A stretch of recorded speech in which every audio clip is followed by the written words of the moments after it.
Bonjour à toi et bienvenue sur cette vidéo sur les résultats semestriels de la société Equasens et mon analyse donc de ces différents résultats. Donc Equasens, c'est une société dans le secteur de la santé et notamment la technologie dans la santé. Euh, Premièrement, là, comme on peut voir, il y a un chiffre d'affaires qui est toujours en baisse. Néanmoins, d'après les analystes, c'est une baisse qui est moins que celle qui était prévue.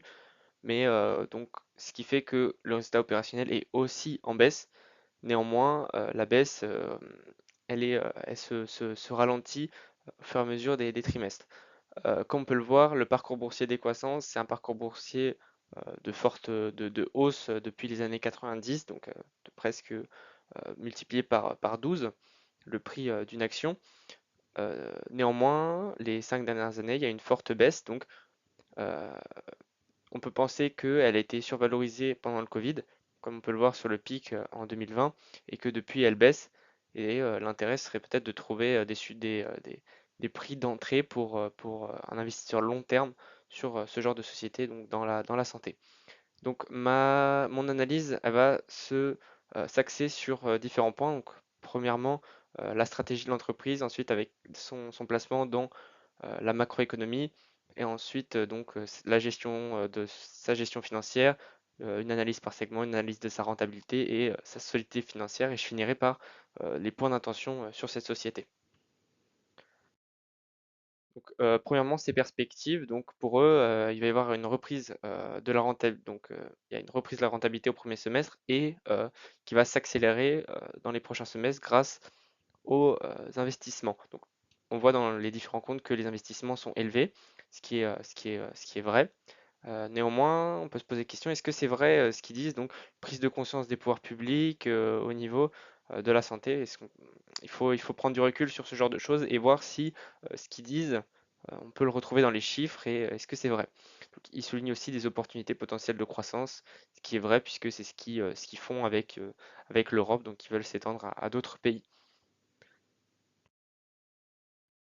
Donc premièrement, dans cette analyse, je veux commencer par comprendre où est-ce que se place la société, notamment dans le cycle économique actuel.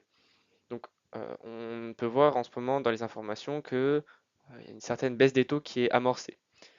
Euh, dans ce genre de contexte économique, ça veut dire qu'on est en général proche d'un contexte de récession. Néanmoins, il y a une croissance plutôt faible. Euh, donc, des secteurs économiques plutôt résilients vont potentiellement surperformer. Comme on peut le voir, cette société se place dans deux secteurs, donc notamment la santé et la technologie, qui sont deux secteurs, donc healthcare qui profite des débuts de contraction, donc début de récession, et technologie qui profite d'une reprise de la croissance. Donc on peut se dire qu'elle est en l'entre-deux et c'est une entreprise qui peut être intéressante à ajouter en portefeuille, notamment pour se protéger d'une récession ou d'une baisse de la croissance, puisque les revenus de ce genre d'entreprise sont plutôt récurrents. Ensuite, on voit que sur ces deux graphiques, donc à gauche, en vert sont les capitaux propres. On voit que les capitaux propres sont en constante augmentation, plutôt forte, presque multipliés par deux en l'espace de 5 ans. Et alors que son parcours boursier, il n'est pas du tout à l'image de cette croissance des capitaux propres, puisque son parcours boursier, sur ces 5 dernières années, c'est un parcours boursier de baisse. On peut se demander quand est-ce que cette baisse s'arrête, est-ce qu'il n'y aurait pas potentiellement des reprises possibles? Euh, et aussi, cette société, elle est plutôt rassurante au niveau de sa solidité financière, puisque son ratio de dette sur fonds propres est de 0,2, ce qui est vraiment très faible. Ensuite, au niveau de sa rentabilité sur ces différentes divisions, donc on voit quand même qu'il y a un chiffre d'affaires en baisse sur presque toutes ces divisions, mais néanmoins, c'est des divisions qui peuvent être porteuses de croissance. Même si à l'heure actuelle on voit des baisses, chaque société elle a un parcours avec potentiellement des baisses, des hausses, etc. Donc faut voir d'où viennent ces baisses et c'est ce qu'on va voir par la suite. Euh, Donc, on voit, comme on a vu au début, qu'il y a une sorte d'effet ciseau, c'est-à-dire que le chiffre d'affaires, il baisse un tout petit peu, mais ça fait baisser beaucoup le résultat opérationnel, puisque il y a une montée des charges, donc notamment avec les salaires, par exemple, l'inflation, etc., mais une baisse du chiffre d'affaires, donc forcément une baisse de la rentabilité. Néanmoins, c'est quand même une rentabilité qui reste très élevée, puisque on est de l'ordre on est sur l'ordre des 27%, 20%, 21% à l'heure actuelle, ce qui est vraiment des marges qui sont importantes, donc ce qui peut témoigner d'un certain moat et d'un avantage concurrentiel de la société. Ensuite, au niveau de son chiffre d'affaires, ce qui est bien, c'est que là, on a la décomposition dans ce tableau par trimestre. Et là, on voit que au premier trimestre, bon, c'était vraiment une forte baisse, donc 5% de baisse par rapport au trimestre d'avant, c'est fort. Néanmoins, au trimestre 2, il y a une certaine reprise de la croissance du chiffre d'affaires. Ça, c'est quelque chose qu'il faut noter puisque globalement, c'est des revenus récurrents, donc presque tous les trimestres vont normalement se ressembler, à part au niveau des ventes, etc.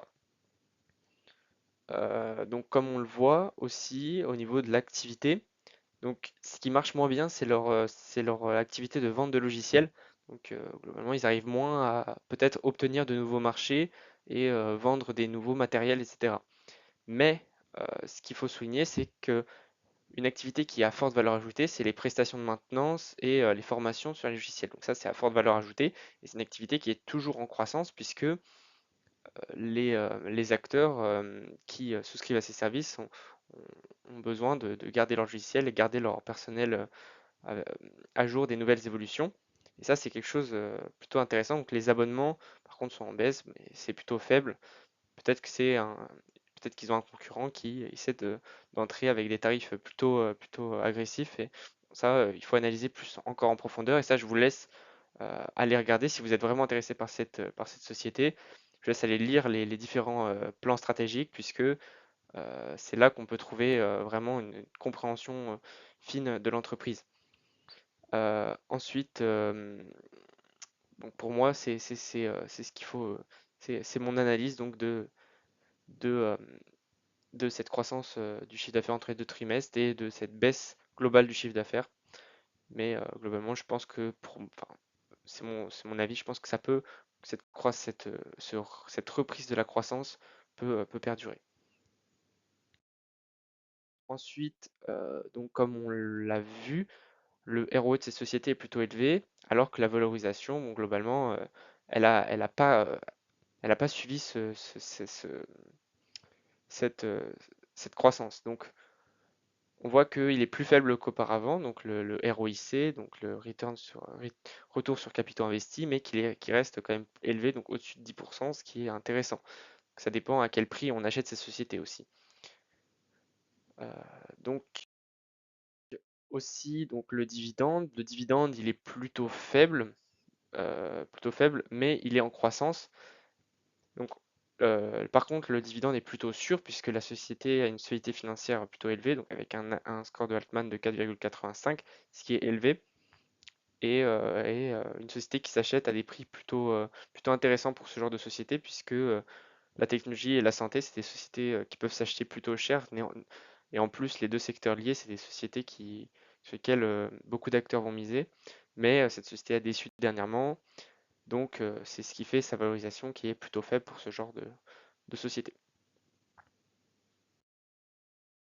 Enfin, les points d'intention. Donc, pour moi, il y a plusieurs points d'intention. Donc, notamment sa présence. Donc, elle est presque seulement présente en France, malgré qu'elle investisse en R&D pour se développer en Europe. Pour l'instant, la plupart de son chiffre d'affaires est en France. Ça, c'est un danger potentiel.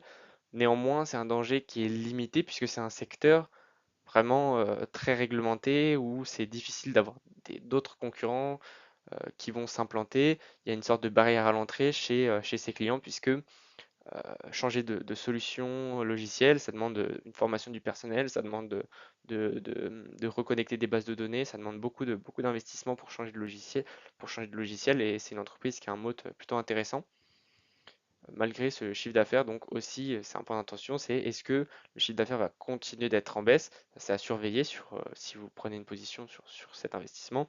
C'est à surveiller, est-ce que le chiffre d'affaires réaugmente? Et là, ce qu'on voit, c'est que globalement, il réaugmente comme on a pu le voir. Est-ce que ça va continuer dans cette tendance? C'est ça qu'il faut surveiller. Est-ce qu'ils vont pouvoir réaugmenter leur rentabilité? C'est à voir. Néanmoins, là, c'est sur une bonne voie. Enfin, donc pour finir cette analyse, on voit que la société, d'après Gros Focus, c'est une société qui est sous-valorisée. Pour moi, il n'y a pas de société sous-valorisée, survalorisée. Globalement, la valeur du marché, normalement, elle est censée refléter toute l'information.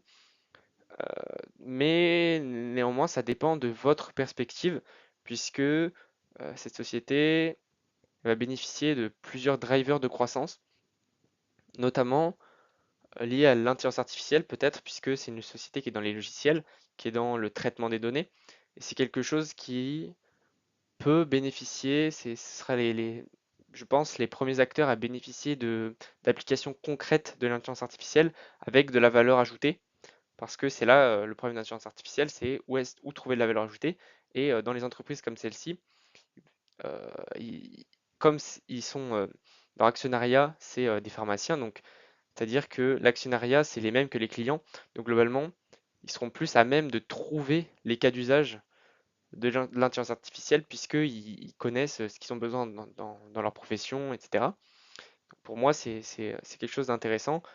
De même que l'actionnariat a les mêmes alignements que vous si vous êtes à long terme.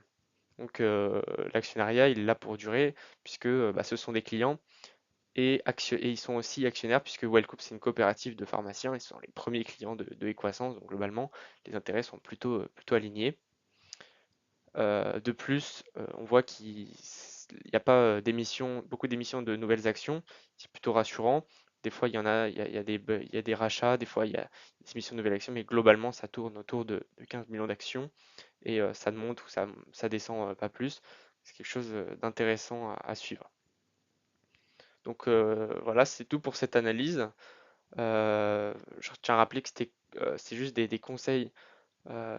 C'est juste ce n'est pas des conseils, c'est juste mon analyse de la société et je vous laisse aller voir plus en détail les différents rapports annuels de l'entreprise si vous comptez vous renforcer ou investir dans cette société. Merci à vous. J'aurais juste une dernière question. Est-ce que vous êtes investi dans cette société et si oui, est-ce que vous croyez qu'ils vont réussir à appliquer l'intelligence artificielle dans leur processus de traitement de l'information dans la santé? Et si oui, euh, comment vous pensez qu'ils pourraient l'appliquer par exemple dans leurs usages par exemple?